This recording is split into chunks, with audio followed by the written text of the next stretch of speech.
გამარჯობა ჩემო მეგობრებო, მე ვარ ირაკლი გვაზავასთან, მარანი გვაზის დამფუძნებელთან და დღეს ჩვენ ვისაუბრებთ ცოტა ღვინოზე, ცოტა ჭაჭაზე, ცოტა სხვადასხვა ამბებზე და რაღაცა გამოგვიო ბოლოში ირაკლი. აუცილებლად, მოგესალმებით. როგორ ახარ ირაკლი? კარგად, შენ როგორ ახარ? კარგად. ცოტა ცუდი წელი გვაქვს ვენახების ამბავში, ხა ისე წვიმს და ისეთი ცუდი ამინდებია. ძალიან ჭირვეული გაზაფხული გვაქვს. აი ხა სანამ დავიწყებდით გადაღებას საუბრობდით ამ თემაზეც რა. მე მაგალითად მე რა ხა სოფელში ჩემსკენ რო ვეკითხები, არ ახსოვთ რა ესეთი წვიმიანი და ესეთი სამეგრელოში ძალიან მძიმე ამინდებია. ფაქტობრივად გაზაფხულის სამუშაოები ვერ ჩავატარეთ სრულად რა დღემდე. ორ თვეზე მეტია იქით ვარ ხა და ძალიან მძიმე არ ვიცი როგორ. ამა ჩემ არის 72 წლის და მეუბნება რომ მე ესეთი ამინდები არ მაქვს. არა თუ მე და ჩვენი ასაკისას რა. კი, ეგრე არის. კარგი, მოდი ახლა მოგვიყევი შენი ამბავი. როგორ იწყებ ახლა აი როგორ შემოდიხარ ამ სფეროში, ღვინო, ჭაჭა, ისა საიდან გიყვარდება და როგორ მოდიხარ აქამდე? ჩვენ ფაქტობრივად უნარჩენო წარმოება გვაქვს.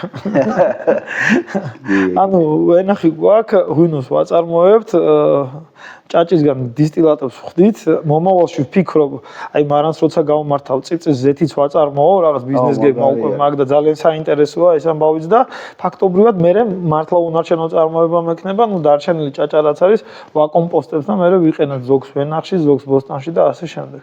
ნუ ვენახები სამეგრელოში ვარ გაშენებული, ძირითადად ოჯალეში მაქვს, ანუ ოჯალეში არის ჩემი ძირითადი ხაზი ამ ეტაპზე. ხო, გვაქვს იმერული ჯიშები, ციცკა, ცოლიკაური, რომელიც ტრადიციულად სამეგრელოში იყო გავრცელებული და მაქვს და დავამატე კიდევ რაღაცა ნაწილი 4000 ზირამდე მაქვს ჯამში.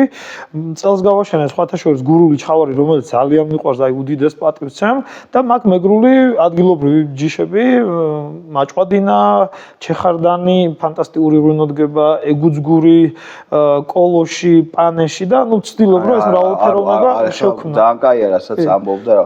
ბევრი მაგადგან არ გამისცემს. ორი თეთრი მაგალითად ეგუძგური და ჩეხარდანი არის ფანტასტიკური ღვინოები. აი გულწრფელად გეუბნები, აი ეგეთი რაღაცა ხარისხის ღვინო იშვიათად შეიძლება შეგვხვდეს. თვითონ ჯიშურ მახასიათებელს გულის. ეს სამეგრელოში მასობრივად არის. მასობრივად სამწუხაროდ რო არ არის და მე და ჩემი მეგობრები აი ყველანაირად ვცდილობთ განსაკუთრებით. იშვიათი ჯიშებია და ეხლა ვცდილობთ რომ გავამრავლოთ და რაღაცა პრობლემები გვაქვს. ეხლა ამ განმავლობასთან დაკავშირებით ეს ახალი კანონიც ხო და აი ხა რაღაცა პრობლემას ზუსტად მანდ იმას შენ ახლა თქვათ ჩხავერზე და იმერულ ჯიშებზე რო ილაპარაკე. სამომავლოდ მოსულა ეგ ამბავი? მე ვფიქრობ რომ ჩემი აზრი არის აბსოლუტურად სუბიექტური აზრია, მაგალითისთვის დასავლეთში, განსაკუთრებით იმ რეგიონში, სადაც მე ვცხოვრობ და სადაც მე გავიზარდე სოფელ ნაგვაზავში, მარტვილის რაიონი, ნუ ცხენისწყლის გადაღმა არის, ძალიან კარგი ცოლიკაური მოდის, ძალიან კარგი ციცკა მოდის, სხვათა შორის ჩემი ციცკა და ცოლიკაურით 2021 წელს დიდი ოქრო მოვიგე იმერული ღვინის კონკურსზე და ფაქტობრივად ეგ გახდა რაღაცა სტიმულის მიმცემი, უფრო მეტად რო ჩავრთულიყავი ამ მეღვინეობაში და გამეფართოებინა და უფრო მეტი მეძებნა, მეტი მესწავლა და ნუ დღეს ახლა მაგისტრატურაზე ვსწავლობ, წელს ჩავაბარე პირველი კურსის მეორე სემესტრზე ვარ, ახლა მინდა სიღრმისეულად დავეუფლო ყველა იმ ტექნიკას, იმ რაღაცა თეორიულ ცოდნას, რომელიც შეიძლება გამოგვადგეს თუნდაც ღვინოში, კონიაკის წარმოებაში, ცქრიალა ღვინოების წარმოებაში და ასე შემდეგ. ეს არის ძალიან მნიშვნელოვანი ჩემი აზრით და სწორედ ამ ამბავმა ახლა საიდან დავუწყეთ რომ ეს ციცკა და ცოლიკაური ძალიან კარგი მოდის ჩვენთან და 4000 ძირი ცოტა არ არის გაშენებული მაგ და ამან მომცა სურვილი იმისა რომ მოდივით სადოთ გურული ჩხავერი გავაშენოთ ჩვენთან და მე მგონია რომ გაიხარებს და ძალიან მაგრა გაიხარებს ჩემს მეგობარს ამდენიმე აქ ცოტა 10 და 15 ძირი და საკმაოდ კარგად შაქრებსაც კარგად კრიფავს ფენოლოგიური სიმწიფეც კარგად და ღვინოც საკმაოდ ისეთი დგება ხარისხიანი ანუ ასე მე ვფიქრობ რომ დასავლური ჯიშები მოსულა ჩემი აზრით, თავი ჩემი პრაქტიკიდან გამომდინარე და ხო არა, ბევრი არის ეგრე კაცო, მაგალითად დასავლური ჯიშები სამხრეთ საქართველოშიც წაუღიათ, აღმოსავლეთ საქართველოშიც და პირიქითაც ყოფილა რა, წაუღია და ვიცი რა არის, შეიძლება ცოდნა ოდნავ სხვანაირი იყოს, მაგრამ კარგი გამოდის რა. მაინც კარგი შეიძლება მიიღო რა და ცუდს ვერ მიიღებ. მე ასე მგონია ყოველ შემთხვევაში. ყოველ შემთხვევაში ნუ ლიხსიქით და ჯიშები, ლიხსიქით ჩემი აზრით კარგი მოვა რა. სადაც არის სამეგრელოში წაიღებ, გურიაში წაიღებ. მაგალითად უძალეშიც მოვიდეს გურიაში კარგი. კი, ძალიან კარგი მოვა, დარწმუნებული ვარ. მაგალითისთვის ცოლიკაურის მაგალითი რო ავიღო, ძალიან კარგი მოდის გურიაში, ძალიან კარგი მოდის სამეგრელოში, აჭარაშიც აქვს ჩემს მეგობრებს ცოლიკაური და ნუ ეხლა ტვიში ვიცით, ტვიში მოდის, რაჭაშიც მოდის და ნუ ლეჩხუმში მოდის ძალიან კარგი ცოლიკაური. ანუ უნივერსალური ჯიშია ფაქტობრივად. ერთ-ერთი დიდი ჯიშია ჩემი აზრით. იგივე შეიძლება ვთქვათ კრახუნაზე, იგივე შეიძლება ვთქვათ ციცკაზე, ცოლიკაურზე, ოცხანური საფერი ფანტასტიკური, ნუ გურიაშიც მოდის და იმერეთშიც მოდის, რა ვიცი ხო. უშუალოდ მარანგვაზის რამდენი ღვინო აქვს? მარან გვაზის ანუ ჩვენი მარანი მდებარეობს თბილისში უქროყანაში ხა კი ნახე და აქ ვართ იმიტომ რომ მე აქ ვცხოვრობ ძირითადად აქ მოღვაწეობ და ეს საშუალებას მაძლევს რომ ფაქტობრივად საქართველოს ყველა რეგიონი მოიცვა და ყველა მხრის ღვინო მქონდეს საქართველოს ვიწყებთ კახეთიდან გადმოვდივართ ბოლნისი ქართლი იმერეთი სამეგრელო და ნუ რამდენიმე წელში გურური ჩხავერის გვექნება ეხა და მე ძალიან მომწონს ეს ჩემი მარნის მრავალფეროვნება ანუ შეგიძლია ჩამარანი მოხვიდე და მთელი საქართველოდან ესე ვთქვა შეკრებილი რაღაცა ესეთი რა ფაქტობრივად არტიზანული ღვინო შეგიძლია დააგემოვნო და ეს ჩემს მეგობრებსაც ძალიან მოწონს სხვათა შორის და სტუმრებსაც ხადია. კი რა თქმა უნდა რა ძალიან კარგი არის როდესაც მართლა შეგიძლია მოიცვა მთელი საქართველო და ეს ჯიშური მრავალფეროვნება ეს არომატების სხვადასხვა მოკლედ ამაზე კარგი არაფერი არ არის როდესაც მარანს აქვს იმის საშუალება რომ თერ აქედან აქამდე კონდეს ისა ღვინოები და შესთავაზოს როგორც ადგილობრივს ისე ტურისტებსაც და მაგ ამბავში ღებულობ ტურისტებს. როგორ არის რამდენიმე შემთხვევა მქონდა კი უბრალოდ აქტიურად ვერ ვარ ჩართული იმიტომ რომ ფიზიკურად მე ვენახეც მე ვარ მე ღვინეც მე ვარ თან ახლა პლუს ჩემი პროფესიული საქმე ახლა ფინანსისტი ვარ რაღაცა აუდიტორული მომსახურება საგადასახადო კონსალტინგი და ასე შემდეგ ბევრ თემაში ვარ ჩართული და ფიზიკურად ამისთვის ჯერჯერობით ვერ ვცდებ თუმცა ახლა ოჯახის წევრები რაღაცა თათბირობთ რომ ამ მიმართულებითაც ახალ მარანში დავიწყოთ ტურისტების მიღება და ეს მიმართულებაც განვავითაროთ ესე ვთქვათ ნუ რამდენიმე ჯგუფი იყო მოსული ძალიან ძალიან ახლოვანებულები იყვნენ და მოკლედ ძალიან კმაყოფილები წავიდნენ და სხვათა შორის ეს ჯიშური მრავალფეროვნება და ეს რეგიონული ესე ვთქვათ მოცვა მეხმარება მაგალითად ახლა უცხოეთში რომ გავდივარ ამ ფესტივალია თუ ექსპორტიორს როცა ესაუბრები გაოგნებულები არიან ხოლმე როგორ თუ ერთ მარანში ერთ პატარა მარანში მთელი საქართველოსთან რაღაცა როგორ და ეგრე რა მეთქი აი აგერ არის და ყველაფერს მოაგემოვნებენ და ყველა საინტერესო ის არის რომ ანუ ჩემი ხელწერა ეს შეიძლება ესე ითქვას და ამას თამამად ვიტყვი და ჩემი მეგობრების დამეთანხმებიან არც ერთი ჩემი ღვინო ერთმანეთს არ აკავს აი ყველანაირად ვცდილობ ის ჯიშური მისი რაღაცა შევინარჩუნო და ყველა ღვინომ თავისი ჯიშის შესახებ ჩემს გარეშე ილაპარაკოს რა და თავს მოგახვიოს თავისი აზრი ესე თქვა რა კარგი ეგრეც უნდა იყოს კაცო და ეს არის ძალიან ისე რა მომწონს ეს ამბავი მოკლედ და ვცდილობ რომ ღვინოს მივიცე თავისუფლება ჭაჭასთან როგორ ახ ჭაჭასთანაც ძალიან მეგობრობ. კარგია, იმიტომ რომ ჭაჭის დისტილატორთან ძალიან მეგობრობ და მგონია რომ საუკეთესო პროდუქტი არის მართლა გეუბნები რა და შეგვიძლია რომ რაღაცა აი მაღალ ალკოჰოლურ სასმელებში კონკრეტულად ფლაგმანი გავხადოთ რა ეს პროდუქტი რა.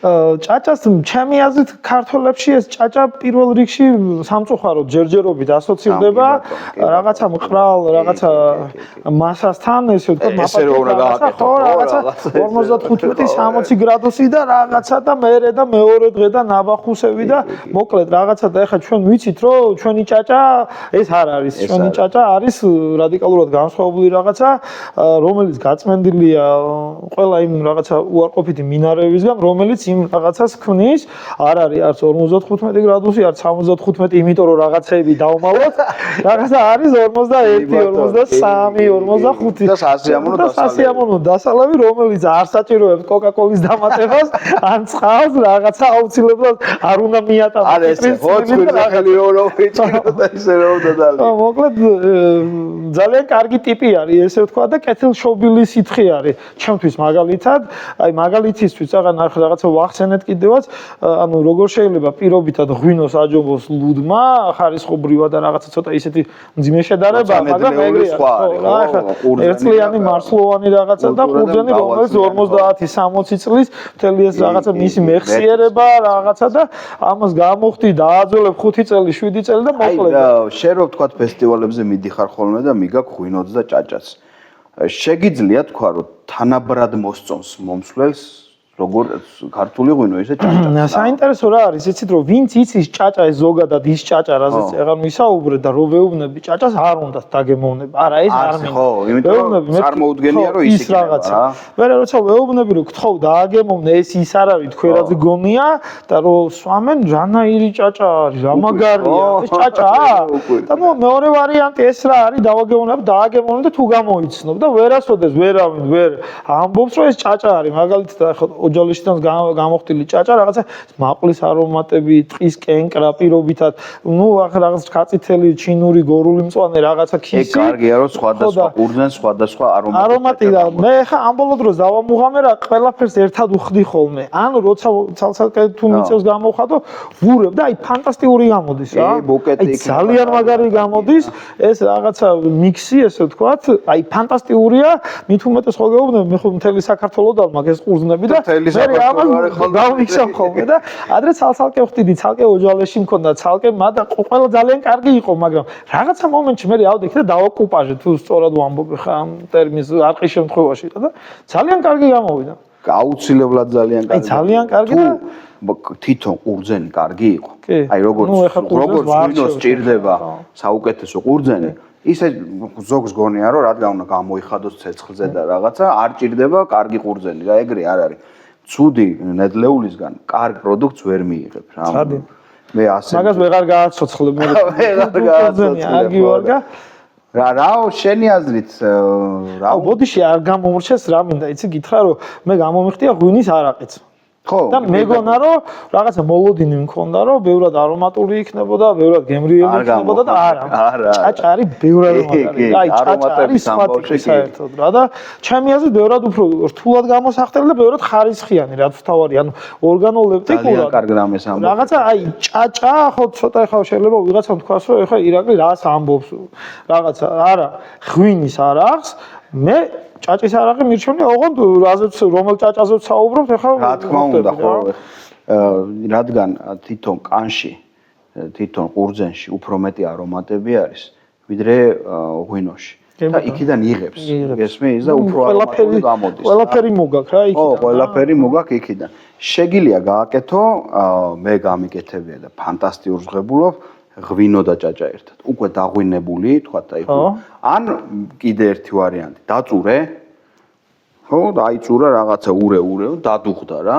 წავიდა დაღვინდა. ჭაჭას ცოტა ხანი გააჩერე და თლიანად გამოხატ. ღვინოც და ჭაჭაც რა. ხო, ეს ძალიან კი, თლიანად აი ეს მასა აიღებს, თლიანად. ხო, საინტერესო, ეგრე არ მიცდია არასოდეს. პროსტა ღვინო უნდა შეწირო, გაიგე, მაგრამ ბოზდა ძნელია რა. არა, როცა რაღაცა ზეძებ შეწირავ კიდევ, თავიდანვე გადაწყვეტი, როცა გაქვს, მე ეს უნდა გავაკეთო. ნუ მაგას ვიზამ რა, ეხლა რავი რა. და ეგ ცოტა უჭირთ ხოლმე რომ იმას აქნან რა, შეწირო ღვინო თორე იცი რა გამოდის. აი რაღაცა საოცარი. აი პირდაპირ წელს გავაკეთებ აუცილებლად ხევში დავაბუდო. ცოტა იმასქენ ბევრი არ გინდა რა. აი ექსპერიმენტი გააკეთე, ხო დაწურე, ჯაწურე და ალბათ ცოტა დაბალშაქრიანი უნდა იყოს ყურძენი რომ არომატული გამოვიდეს.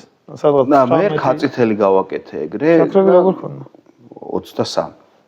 ანუ ეგ რო დაწურე ხა 17-18-ზე ბევრად არომატული გამო. შეიძლება, აი არ ვიცი. მაგრამ რადგან 23 იყო და საღვინეთ ეგრე გვინდოდა საინტერესოა ცდი აუცილებლად ეგრე არ მიცდია სიმართლე რო გითხრა მე როგორ ვაკეთებ ხოლმე იცი მაგალითად როცა კლასიკურ ღვინოს ვაკეთებ ანუ ძირითადად ქვევრში ვმუშაობ მათ შორის ეხა ვაყენებ ხოლმე კლასიკურ ღვინოებს ქვევრში ანუ უდედოდ ქვევრში მე ამ გამოცნეხილ ჭაჭას ვამატებ ხოლმე წყალს ვადუღებ ჩვეულებრივად და მაგრამ მაგას ვხდი ნუ ნაწილობრივ ახლა რასაც ბრძანებ რაღაცა ეგ გამოდის ნუ წვენი უბრალოდ გამოცნილია დიდი მასა კი ეგრე გამოდის შენი აზრით რა უნდა ვქნათ ჩვენ რომ ხელი შეუწყოთ მის პოპულარიზაციას ჭაჭაზე მაქვს აქ რა ლაპარაკი ღვინო ასე თუ ისე კარგად მე შემიძლია არ უჭირს რა მაინც ეხა კარგ ღვინოს მოკლედ და კარგ მეღვინესაც, კარგ ღვინის დამფასებელსაც, ღვინის მაღაზიებსაც, ფესტივალებს და ყველაფერი ამ ქვეყანაში ღვინის მიმართულებით მეტნაკლებად განვითარებული. უკეთესად ჭაჭა ძალიან ჩამორჩება რა. რა ვქნათ რომ წამოვწიოთ რა. ჩემი აზრით, აი მარტივ მაგალითს მოვიყვან ვისკი იაპონია და ვისკი.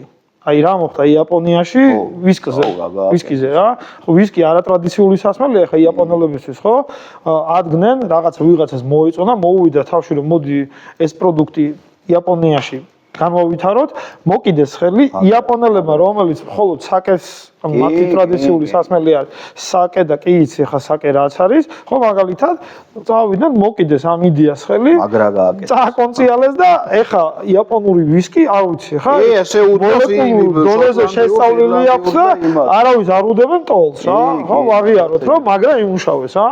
მე ვფიქრობ ესეთ რაღაცას, ჭაჭა გინდა არ გინდა ქართულიკაც იმათი არ იყო ეგ. მაგას ვიზახ იმათი არ იყო მე მოკიდეს და ეხლა ხან წაიღეს. ეს არის 20 წლის უკან, 30 წლის უკან დაიწყეს ამ იდეის განვითარება და ჭაჭა არის ნუ მინიმუმ 10 საუკუნე ხო ჩვენი? კი ბატონო. მინიმუმ. ბატონო. თუ მეტი არა ხო? კი ბატონო, მეტი, ცოტა მეტი. მინიმუმ 10 საუკუნე, წარმოიდგინე 10 საუკუნის ტრადიციული სასმელი გვაქვს, რომელიც მართლა მაგარი რაღაცა არის, რომელიც კეთილშობილებით, ჩემი აზრით, ვისკის ბევრად ჯობია.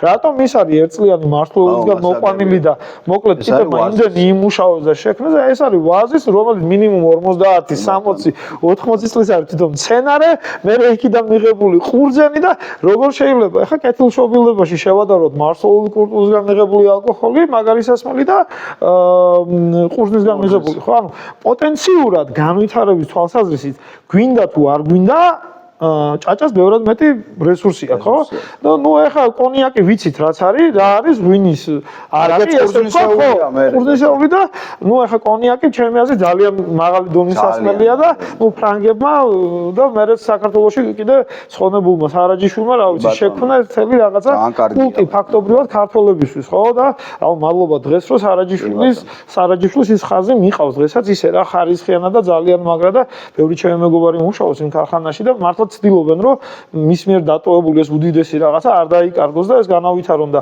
ზუსტად იგივე პრინციპით ჩვენ მონდომებულ ესე ვთქვათ მეღვინე დისტილერებს და სახელმწიფოს რაღაცა სწორი კოლაბორაციის შედეგად შეგვიძლია ჭაჭასაც ესე ვთქვათ რაღაცა თავისი ნიშა დავამკვიდრებინო და ესეც გახდა სავიზიტო ბარათი ამ ქვეყნის ისევე როგორც ღვინო. რა არის იცი? აი ხა მაღაზიაზე ცოტა გადაუხვიოთ რა.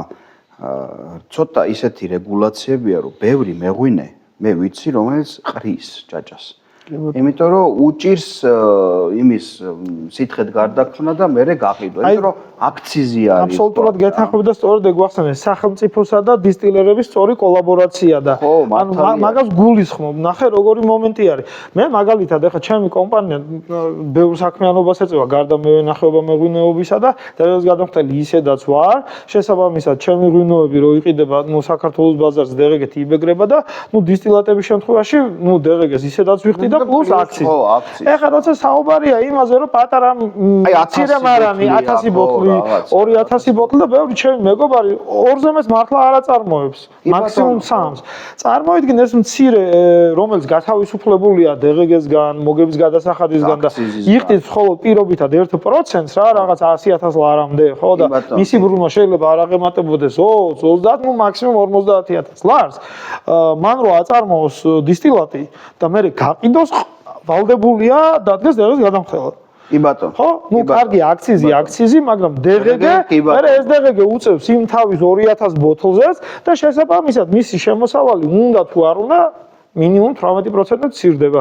რატო? იმიტომ რომ თავისივე ნახი აქვს, ფაქტობრივად არაფერს ყიდულობს მეღვინის აწარმოებად, გარდა ბოთლისა და გარდა საცობისა, რაზე ჩაერთვლის დღეგეს და დანარჩენი ის 18% უნდა გადაიხადოს რა და ეს გინდა თუ არ გინდა, მას мотиваციას უკლავს აწარმოოს დამატებით ჭაჭა, რომლისგან პოტენციურად შეიძლება მეტი შემოსავალი მიიღოს და მერწმუნე ყველა კარგი მეღვინე, აი მონდომებული ეს პატარა მარნები, რასაც ვიძახით 2 და 3000 ბოთლს ვინც აწარმოებს, თუ კი ამ ნაწილში სახელმწიფო ხელს შეუწყობს, ძალიან კარგ დისტილატებს აწარმოებს რა. აბსოლუტურად გეთანხმები და მეცაც გეტყვი, რომ როგორც პატარა მარნებს, აი შენნაირ მარნებს, კიდე უფრო პატარა მარნებს, ოდადიც აქვთ იმის პრეტენზია, რომ ამ ქვეყანაში მეღვინეობაში დიდი წვლილი აქვს ჩვენთან, დიდ ქარხნებზე არ მაქვს ლაპარაკი რა. ამ რავალფეროვნებას, ამ კულტურას ქმნიან პატარები. დარგს ვქნით ჩვენ.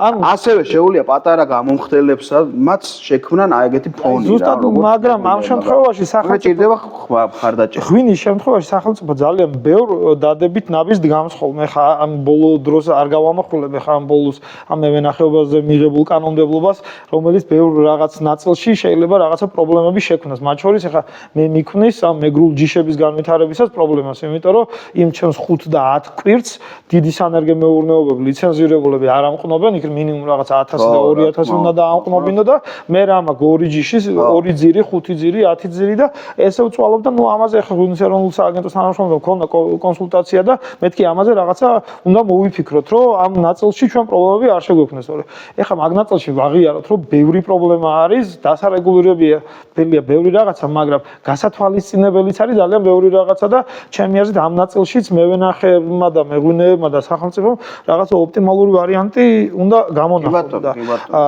ამ არყის შემთხვევაში ეხა ერთი გზა არის რა, პირობითად გასაძრომი, შეუძლია პატარა მეღვინეს მაგალითად მცირე მეწარმე არის აწარმოებს ღვინოს და მან გააკეთოს შეპესე და ამ შეპესე დაარეგისტრიროს დევეს გადამხდელად. აქციზი აყიდინოს, ამ შეპესეს ამ ინდმეწარმისგან ჭაჭა აყიდინოს და გააკეთოს და მოკლედ. მაგრამ მასადა აქ როგორი რისკი არის, იცი რომ მოვა საგადასახადო შემოწმებელი, ეთქვის რომ შენ აქ რაღაცაო იმაჟინებო და შეიძლება წამოვიდეს ეს ღვინო გადაუბეგროს სლიანად. ანუ ხორდები მე ნუ ეს გზა არის, რომ პირობითად რაღაც მომენტში თავი დაარწიო ამ აქციზის მარკას. დააჯობია რომ ესე არ გაურთულდეს. მაგის თქმა მინდა იქაც მარტივად. იქაც შეგვიძლია რაღაცა ვთქვა. ვთქვათ რომ აი მოდი 2000 ან 3000 ბოთლს ვინც აწარმოებს წელიწადში იმათ მის არა იქ კიდევ უფრო მარტივად შეიძლება რა. მოდი 100000 ლარიანი ზღვარი გააქვს იმ 1%-ამდე და გათავისუფლებული ხარ დღეგესგანაც. მოდი მაგნაწილში ყურძენი რაც აწარმო იმის შესაბამის ჭაჭას გაგითავისუფლებ რა.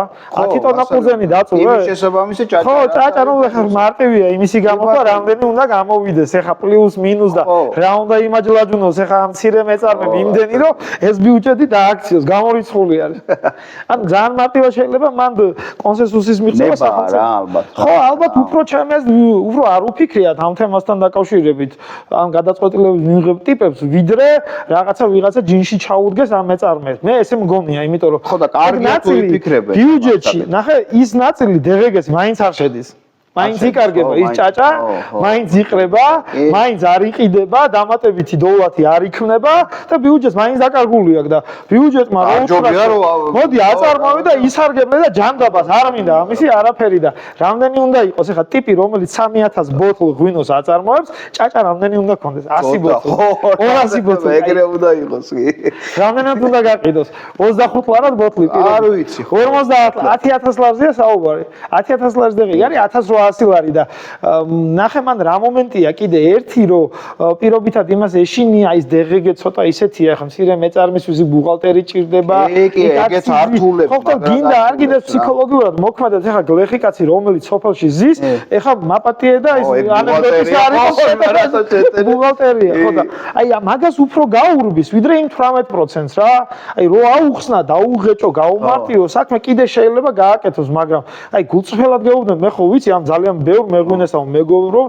რეგიონებში ვიცნობ ამ ბიჭებს და აი ჭირივით ეშინიათ ამ დეგეგეს კი ზუსტად აბსოლუტურად მართალი ხარ არა და რაიოლად შეიძლება მაგის მოგვარება ძალიან მარტივად აი შენ კანონ შეიძლება ჩაიწეროს რომ შენ მიერ ნაწარმოები მცირე ხარ რაღაცაში ხო ჯდები ისე და 1 ჰექტარი ვენახი გაქვს რა აქედან რამდენი უნდა გამოგივიდეს 10 ტონა ყურძენი 10 ტონა ყურძენი რამდენი დაგჭა 5 ტონა ჭაჭა 5 ტონა ჭაჭიდან გაწი გამოწი შენ 1 ჰექტარიდან თუ ხა ნახევარი მილიონი ბოთლი ჭაჭა ესე იგი რაღაცას მაჯლად უნდა ხო მაგრამ თუ გამოგივიდა ეხა 500 ბოთლი ესე იგი კი ბატონო რა ხო აი არის იმისთვის იცი რამხელა შვება იქნება იცი 500 ბოთლი ჭაჭა არ გადაიხარ კი ხარჯებს იცი რა ზავს თუ ამან მართლა გაყიდა ეს 500 ბოთლი რაღაცა ხარჯებს დაეხმარება ხვდები რაღაცა ბევრ რაღაცას გააკეთებს რა და ყველაზე მთავარი რაც გითხარი ეგ არის ყველაზე მაგარი თუ გვინდა აი ჭაჭის დარგი განვავითაროთ პირობითად რა აი მე დარწმუნებული ვარ 10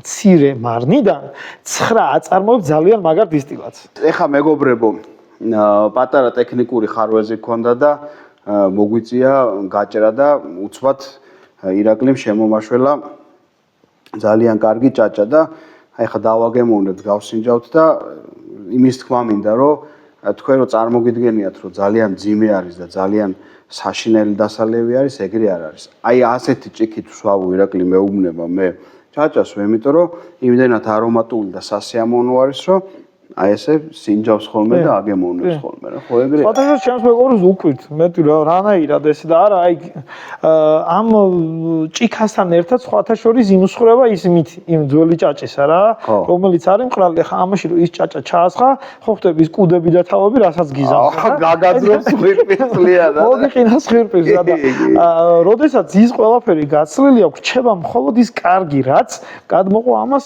თვითონ იმ პროდუქტისგან, საიდანაც ამოვიღეს ყურძენი არის, თუთა არის, ტყემალი არის და ასე შემდეგ და ყველა ის დადებითი თვისება იგზნო ნახე რა მაგარია უბრალოდ. ძალიან სასიამოვნო. და ესე ცოტა ესე წრობა ხოლმე რა და წეგან მეკითხებოდი ჭაჭა როდის გიყვარს? აი მიყვარს დილით მუშაობამდე, აი ვენახში სანამ შევალ, მაგალითად საღამოს დაღლეზე ან თუნდაც შუადღეს ჩრდილში ახლა სამეგრელოში კარგი კეცის ჭადები, ეს ჭყინტი სულუგუნი, რაღაცა პრასი და აი 150 გრამი ეს არაყი ახლა ხო აი ასასიამოვნო არის ხო?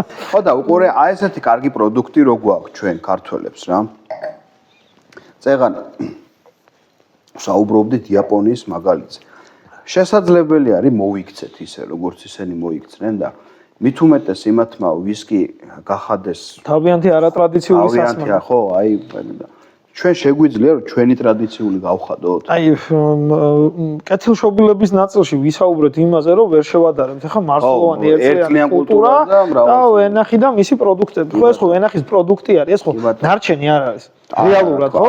ეს არის ვენახის, აი მაგალითისთვის ეს ისეთივე პროდუქტია ვენახისა, როგორც როხის პროდუქტია რძე, ყველი, ნადუღი, კარაქი და ასე შემდეგ, ხო? აი ხო იდენტურია რა, თემატურად რო შევადაროთ რა და ეს არის ყურძნის პროდუქტი, ესე ვთქვათ, კეთილშობილი რაღაცა ნაყოფისა და ყველა ვარიანტში ხარისხობრივად ყოველთვის ამისგან მიღებული პროდუქტი იქნება ბევრად მაღლამდგომი ვიდრე მარცვლეულით. მე ამაში ღრმად ვარ დარწმუნებული. ხო, მაგრამ ეხლა რაც შეეხება დარგის განვითარებას. ნახე, იაპონელებმა თავიანთი არატრადიციული სასმელი, აი შეიძლება ბოლო 20-30 წელი ამ თემაზე მუშაობენ, ხო? ალბათ. შეიძლება არც კი, ხო, შეიძლება არც კი. მაქსიმუმ 30 წელი რა და ჩვენ 10 საუკუნეზე მეტია ამას ვაკეთებთ, ხო? 10 საუკუნეზე მეტი და შეიძლება ეს ვენახთან, ვაზთან და ღვინოსთან ერთად ჩაითვალოს რაღაცა ქართველი კაცის რაღაცა აიდენტიფიცირებულ ერთ-ერთ მნიშვნელოვან ნაწილად. ეს ჭაჭა არის ჩვენი რაღაცა ისეთი პროდუქტი რა, რეგიონული ესე ვთქვათ, ქვეყნის ესე ვთქვათ და თუკი სახელმწიფოს ჩვენი მეწარმეების სწორი კოლაბორაცია და ნების სწორი გამოხატულება და დამთხევა იქნება, მე ვფიქრობ, რომ შეგვიძლია ბევრად უფრო დიდი შედეგი დავდოთ, თუნდაც ვიდრე ამ შემთხვევაში იაპონელებმა ვისკიზე. თუ მოვინდომებთ, იმიტომ რომ მართლა მაგარი რაღაცა არის რა. შენ ბევრ ფესტივალზე ხარ ნამყოფი და აი მაგალითად იტალიაში გრაპა რა დონეზე არის იქ რა. ჯო იტალიას გრაპას რაღაც კულტი აქვს რა, აი მაგალითად სხვა ევროპულ ქვეყანაში რო ხვდები ხო და რომ ეკითხებენ რა ჭაჭა მეთქი აი როგორც გრაპა რა ხო ხვდები აი ჭაჭა ხო სვანაირად ვერ ხვდები რა ვერ ხვდება რომ აი ჭაჭა გრაპა იცის და ეხა წელს მაგალითად ეხა ჩამოფრინდი იმაში ვიყავი რა ქვია სლოვენიაში Orange Wine Fest ანუ ქვევრის ღვინის ფესტივალზე ჩვენ შენადები მაგათი მეზობელი არის რა იტალია. ხო, ნუ იტალია, სლოვენია და ეხლა ბევრი სლოვენიელი მეღვინე იტალიაში, მათ შორის იოშკო ბრაუნები და მაგარი ძალიან და ძალიან კაი ტიპები არიან სხვათა შორის და ჩვენს ძალიან დიდ პატივს გვცემენ როგორც ღვინის ქვეყანას და აუ ქვევრებიც აქვს და ქვევრებში აყენებენ ღვინოს და რაო ბევრი რამე მაქვს მათგან ნასწავლი სხვათა შორის. არა, ქვევრი რო აქვს, ეგ იციან რომ აი ჩვენი პონტი. კი, როგორ არიციან და ხმამაღლა საუბრობენ მაგალითად. აქედან მიაქვს ეს ქვევრებიდან. ძალიან კარგი. ხო და რას მოვაყოლე რა მე გადავედი სერბეთში და ის ჩვენი დისტილატები ქონდა ჩემი და ჩვენი მეგობრების აღებული და ნუ ერთი დააგემოვნეს, ორი დააგემოვნეს, სამი დააგემოვნეს, ხილები მქონდა ტყემალი, თუთა, კომში, შალვასი, დიმიტრის ხორბალი და მიშას ტყემალი და გაგიჟნენ ტიპები მოეწონათ რა. აი გაოგდნენ, აი ჩვენ ახლა ხო იცი ახლა ახალ საუბრობ და მოკლედ აი ძალიან ისედაც შეამთავაზეს რომ ახლა ერთ დიდ ქალაქში საკურორტოში უნდა ჩავავატაროთ ამ რაღაც დისტილატებისა და ჩვენი რაღაც ბუტიკური ღვინოების ფესტივალი და აი რაღაცა ისეთი რა აი ძალიან დიდი დაინტერესება გამოიწვია და წაღებული მქონდა ჩვენი 4-5 ხო, რაღაცა დისტილატები, იმიტომ რომ მეტი არ ყავს რა ეგრეა, ბევრი ახო. გუჯა, დიმიტრი, შალვა, მიშა და ჩემი იყო რა, ხო ხტები რა და არა მოეწონა თავარ ეგ ძალიან და ეს მიმღებლობა აქვს ამ ქართული პროდუქტი. ხო და წარმოიდგინე ეხა შენ, აი ჩვენ რა გვჭირს რა, რომ მივდივართ 2-3 მეგობარი. მაგალითად, თხინკლის საჭმელად და ასვავთ ხო რაღაცა კაი ვარიანტი. სტალიჩნაია, კაცმარცი. რა არის და ნუ მე აბსოლუტურად როცა არის ამხელა მრავალფეროვნება რა ჩვენ და მოდი აბა ბიჭო ის გავსინჯოთ. შენ არ ვიცი გაბრიჭიძეს იცნობ თუ არა შინდის არაყი გააკეთა იცი რა კარგი არის დაგემოვნებული მაქვს სხვათა შორის ხო და ნახე რამხელა შესაძლებელი მარტო ჭაჭაკი არა გვაქვს მაღალ ალკოჰოლში შეგვიძლია ხილი ანუ ბევრი დიდი გასაქანი გვაქვს რა ველური ხილი შეგვიძლია ლურჯი მოცვისა მქონდა წაღებული ჩვენი მეგობრის გამოხტილი ლურჯი არ დამილევია არასოდეს რა სასწაული რაღაცა არის რა აი ძალიან მაგარი რაღაცა და ისიც როგორ რაღაცა არაკონვენციური მოცვისგან გამოხადა ისა თქვია წვენი ფანტასტიკურია და დარჩენილისგან დაადუღა და გამოხადა არაყი რა აი სასწაული რაღაცა არის ხო და აი მაგას ვამბობ და ევროპაში გავგდნენ ეს არაყი რო ჩაუდგა ევასაც არა აი ზვანაირადო და რა კარგი არის ხო რა მართლა იც არის მრავალფეროვნება გვაქვს რა და ის კარგია ხორბლისაც კარგია ქერისაც ყველაფრისაც კარგი არის მაგრამ ბევრი ხილი იყრება კიდევაც ძალიან ბევრი ცოტა ხელშეწყობა გქონდეს ამას ვარ გადაიყრება ეს ხილი რა და ზოგი ვარს გააკეთებს რავი ზოგი მსხალს გააკეთებს და ზოგი ყურძენს და ზოგი რაღაცას გააკეთებს სხვათაშორის აღარ მახსოვს რომელი წელი იყო შენ თუ გახსოვს ჭაჭის ფესტივალი ჩატარდა თუ სწორად მახსოვს გურჯაანში გურჯაანში ჩატარდა დიმიტრი მაიღო მან ოქროს медаლი. დიმიტრი აიღებდა. შარშან წინ აიღო დიმიტრიმ ოქროს медаლი და ეგ ერთხელ კი არა მე მგონი რამდენჯერმე ჩატარდა და ტარდება თუ არა აღარ ვიცი. ხო და მე ერთ-ერთზე ვიყავი პირველი მე მგონი როცა ჩატარდა და გულწრფელად გეტყვი რა, აი ძალიან ბევრი პრობლემები იყო მაგ ჭაჭებში რა. აი ერთი თიძე ჩამოსახლოს თუ ნახავდი, აი რომ მოგეწონებოდა ის. ბევრს აქვს ეგ ნათქვამი რა, რომ ხო და მაგიტო ხდები. მაგრამ ყრით არ ვაკეთებთ, ექსპერიმენტები არ ხდება, ის არ ხდება და ურჩევნია რომ გადაყავ. წონებული მალხაზ ხარბედიას ერთ-ერთი თანამონაწილეობით დაფუძნებული ეს თაწმინდის ფესტივალი თავიდან რო ტარდებოდა, არ ვიცი გახსოვს თუ არა, მან და ზუსტად იგივე პრობლემა იყო. ღვინოებს ვერ დავლებდი რა. ძალიან ბევრი პრობლემური ღვინო იყო და ეხა მაგალითად გუშინ წინ ვაინ ამბასადორზე ვიყავი ირაკლი მინაძე ჩვენი მეგობარი და მაიკო ჯავახიშვილი ფანტასტიკური ფესტივალი იყო და აი ის ძალიან ბედნიერი ვიყავი ფაქტობრივად აუ ვერ შეადარებ ხო იმდენად წინ ვართ და ზუსტად იგივე მიგდომა მინდა აქაც გამოიაროს რა თქმა უნდა და თუ მოხერხდა ღვინოში აქაც მოხერხდება რა პრობლემა სურვილი და ნება არის თორე აი ხო სადაც მე 5 მეგობარს ვიცნობ და იცნობ შენ ამ ჩვენს 5 მეგობარს რომელიც ცდილობს რაღაცა ცარიელი ხელები შიშველი ხელები ფაქტობრივად მართლა ეგრე არის მართლა არანაირი საკანონმდებლო რაღაცა ისეთი წახალისება ამ ჭაჭის ნაწილში და მაგარი სასმელების ნაწილში არ გვაქვს ხო ფაქტობრივად პირიქით რა ეგრევე დღეგ ეგრევე აქციზი ეს ცალკე გადაწყვეტები და ცალკე ეს ფსიქოლოგიური მომენტი რომ დაადეკლარირე აბა დღეგ აბა რაღაცა ხო ხტები და გინდა არ გინდა ეს მეწარმეს არ უნდა იზო 100 და 200 ბოთლი არ უღვის ამ თავის ტკივილად ხო ხტები და არაკეთებს წყლის იმ ჭაჭას ან მეზობელს აძლევს და ის კი კაცმა არის გასაკეთებს ჭაჭა და კიდე აი მართლა შეიძლება რაღაცა ალუბლის ხე აქვს რა ალუ 1-3-4 ხე აქვს შეიძლება ჩამოკრიფოს და ისეთი ფანტასტიკური რაღაცა გააკეთოს რა რომ გამოიტანოს და გააცნოს ადამიანს სადაც მოცვის გამოვიდა მაგარი ალუბლის გამოვიდეს ახლა ხტები რა თქმა უნდა კარგი გამოვა და გაუმარჯოს ამ საქმეს გაუმარჯოს შენ გაგიმარჯოს შენს მარანს გაუმარჯოს ღმერთმა ყველას ხელი მოუმართოს იმედია რომ რაღაცა ცოტა სხვანაირად წავა ყველაფერი უფრო მეტად მიეხედება მაგრამ მაგალითად ღვინის არ ვიცი რამდენი მილიონი გამოყვეს პოპულარიზაციისთვის ღვინის და იქ ნათქვამი არ იყო რომ ჭაჭის პოპულარიზაციასაც ხო შეიძლება 1 მილიონი 2 მილიონი დაიხარჯოს რა მაღალ ალკოჰოლურებში მაგრამ ჯერ ალბათ ის არის რა, დრო დასჭირდებათ თვითონ იმათაც, სხვებსაც, რომ მე მგონი ამაზე ნაფიქრი არ ხარჯოს. ხო, აი ჯერ მე ესე მგონია, გულწრფელად გეუბნები. ჩვენში არ არის პოპულარული და მაგითო ხვდები, ხალხში არ არის პოპულარული. იმიტომ არ არის პოპულარული ის ხალხში რაც არის ჭაჭა ცნობიერებაში და ეგ არის რომ ჯერ არის ისე ცუდი ტიპი. გადავატრიალოთ აქ. ხო, ხა ვინ გადავატრიალებს? ეხლა მე რამდენი უნდა ვაწარმოო შალვამ და შენ და დიმიტრიმ, რომ ეს ყველაზე მივიდეს. რა ხო წარმოუდგენელი არის. ჯერ უნდა ასწავლო რა არის კარგი, რა არის და სახელმწიფო უნდა თქვას, რომ გამარჯობათ მეგობრებო, აი ძველებურ სახტელზე გამოხდილი ჭაჭა საზიანოა ჯანმრთელობის პირველი მინიმუმ ინფორმაციული რაღაცა საზიანოა ჯანმრთელობის. მერე ამითი ხო მაპატიე ჟარგონს გამოვიყენებ, ვერ кайფობთ რა ამას. კი, არა, თუდად ხდები. კოკაკოლა რაღაცა ის კიტრი, პომიდორი უნდა ჩააყო, აბა ესე დავლიე. ამას რას ლაპარაკო? ვერ დავლიე. მეორე ეგ არის. მესამე, კარგი ეს არ ვარგა. კარგი როგორ უნდა მივიღო? აი კარგი ესე უნდა მიიღო. აი ესეთი რაღაცა დანადგარები. მე რაღაცა იმ დანადგარების ალბათ სუბსიდირება უნდა გაკეთდეს. პირობითად და აი გიგა იყიდი შენ მოდი 20% შენ იყოს 80 მე დაგიფინანსებ. ეგ დანადგარი პატარები რომელიც ჩვენ ყოფნის ძვირი არხეს. ხო, პატარა მამარანს მithumetes ეყოფა აი რაღაცა ხო ხტები რა და იმ 500 და 700 ბოთლს იმ პატარა დანადგარებზე გამოხდის რა ხო ხტები რა. ეს მესამე ნაბიჯი, მეოთხე ნაბიჯი შენ მიერ გამოხდილი ძმაო აი მე რო სუბსიდირება გაგიკეთე და ეს ქვაბი გაყიდნა ეხლა უნდა გასწავლო. ამ სწავლას დავავალებ იმას ვინც მიყიდა.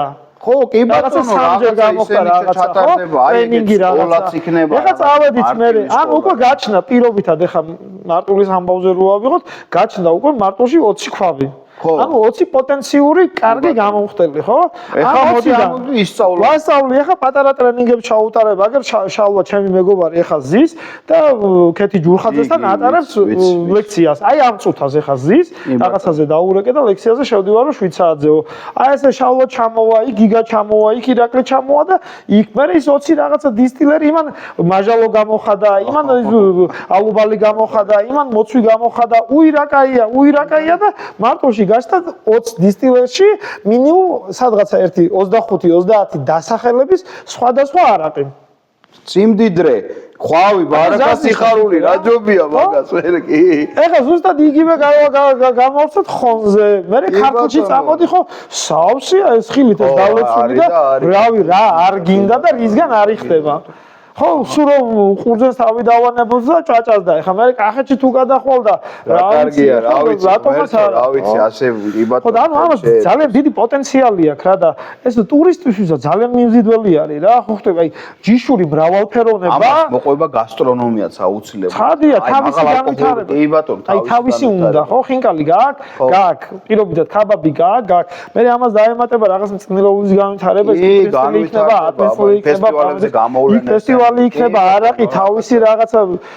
მოკლედ რა და ჩემი აზრით საკმაოდ საინტერესო. ეხლა რო ვთქვათ, რომ ეს საქართველოს გადაარჩენს არყის წარმოება თუ ჭაჭის წარმოება, აბსოლუტური აბსურდია. თუმცა რაღაცა თავის მოკრძალებულ წვლილს იმ მცირე დისტილერების ოჯახებში შეიტანს. სულ მინიმუმ არ გადაიყრება და არ გაფუჭდება ხილი და ისა ჭაჭა. კი ბატონო, რაღაც დოლარი შეიქმნება არაფერს. ხო, რაღაცა იქ თან რა არის, იცი შეგიძლია დადო და იყოს რა. არ ფუჭდება, არ გამოხდება 10 წელი, 20 წელი გინდა მუხაში ჩაასხი. შეიძლება გაკეთილი შობილდეს კიდე. გინდა ქვევში ჩაასხი, არ ვიცი, მე მგონი ჩვენ ვინცა და ჩვენმა მეგობარმა ბარისაშვილმა ჩაასხა, ქვევში თუ სწორად მახსოვს და ძალიან კარგი იყო რა. რაღაც 10 წლის მერე თუ რაღაც. მადლობა სტუმრობისთვის. ძალიან კარგად ვისაუბრეთ, პრობლემებიც წამოვწიეთ, იმედებიც დავსახეთ. რაღაცა იმედია, რომ შენ როგორც თქვი, ალბათ ჯერ ნაფიქრი არ აქვს და დაიწყებენ თანდათან ფიქრს რა და ესეთი საუბრები, ხშირი საუბრები ხელს შეუწყობს იმას, რომ ფიქრი გაჩნდეს. ფიქრი რო გაჩნდება, ხო, მე ჯერ იყო სიტყვა და მე საქმე და სიტყვა რო არის საქმეც იქნება რა და მე მგონი ესე კარგად იქნება. ჩვენს მარნებს გაუმარჯოს და მონდომებულ ადამიანს გაუმარჯოს, ვისაც სულს რაღაცა კარგი შექმნას რა და ამ რაღაცა დარგს გაუმარჯოს. მეჭაჭეობა დავარქვა თუ რა უნდა დავარქვა, თავიცი ჩვენ სენაზე. მე გვინაობა ხო გვაქვს და შეიძლება ხო გამომხდელთა რაღაცა და მეჭაჭეობა, კარგი სიტყვა. რატო არის ცუდი? მე გეტყვიან რომ ზოგი რომ ვაშლის ხდის იმარ რაკეთას. რაღაცა არის გაერთო მოსამოსა. ნუ ჭაჭა ხო გვინდა თუ არ გვინდა ყველა ესეც ყველაფერს ჭაჭას მოვეძახით. მეჭაჭეობა კარგი. გაერთიანოს რაღაცა. მაინც ფლაგმანი ჭაჭა იქნება, ხო? კი, რა თქმა უნდა. რაოდენობრივად ხა. რაოდენობრივად. ასე რომ მე ვიყავი მეგობრებო, ირაკი. ოდიში შენ გაგიმარჯოს. ძალიან კარგ საქმეს აკეთებს სხვათა შორის. მე ამას ბევრს ლაპარაკობ, მაგრამ ეხა ამისთვის ვერ ვიცლი და ეხა ეს დრო რომელიც შენ დახარჯე და ხარჯავ ამ საქმისთვის, მინდა რომ დაგიფასტეს რა და დაფასება იქნება ის, რაზეც ახლა საუბრობთ, ეს რომ რაღაც 10 წლის მერე იყოს ზუსტად ისევე, როგორც ახლა თაწმინდის ფესტივალზე საუბრობთ და მალხას ხარბედიანზე რა და იმ ბიჭებმაზე, ვიდეო სოლიკო საიშულზე და იმ ბიჭებზე რომლებმაც ესე დაიწყოს ესე საუბრით. მაგ ბიჭების დაწყებული დღეს ახე როგორ ის არის რა. ნუ დიდი საქმე გაკეთდა. კი ბატონო. შენ გაგიმარჯოს, შენ მარანს გაუმარჯოს, ბარაკა შენ მარანს, წინსვლა შენს მარანს, ყველა მარანს საქართველოში, ყველა გამომხდელ საქართველოში, ყველა მეჭაჭეს საქართველოში, ყველა დისტილერს და ღმერთო რა ვიცი, ესე იქნება აი ჩვენ როგორც ვილაპარაკეთ, ეგება და 10 წლის მერე მაინც რო იყოს იმ დონეზე, რა დონეზე ჩვენ დავსახეთ, ძალიან კარგი იქნება. ძალიან მაგარი. მადლობა მეგობრებო, მე ვარ მარან გვაზიში, იგივე ირაკლი გვაზავასთან. ეს ერთი და იგივე არის. გვაზი მაგიტო გვარიდან არის, ხო? და გაუმარჯოთ რა. ირაკლის დამადობეთ ყველა. გაგიმარჯოს.